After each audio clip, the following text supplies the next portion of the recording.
Poor debut पाई 2025 को कहीं बाछिले king Khan. चलित वर्ष अर्थात 2025 मसीह शाहरुख खान को पुओ आर्यन खान बॉलीवुड रे पाद देवाकू जाउछंती।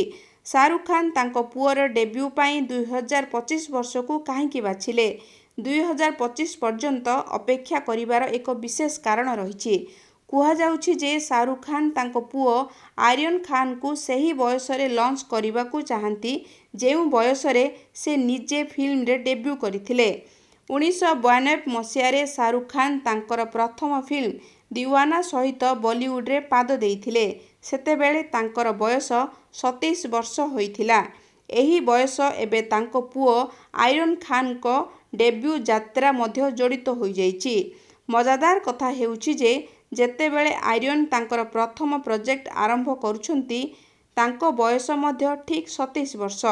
उभय बापा और पुओंको फिल्म यात्रा समान बयस रे आरंभ हेउछि। शाहरुख खान टीवी धारावाहिक सहित तांकर अभिनय कैरियर आरंभ करथिले।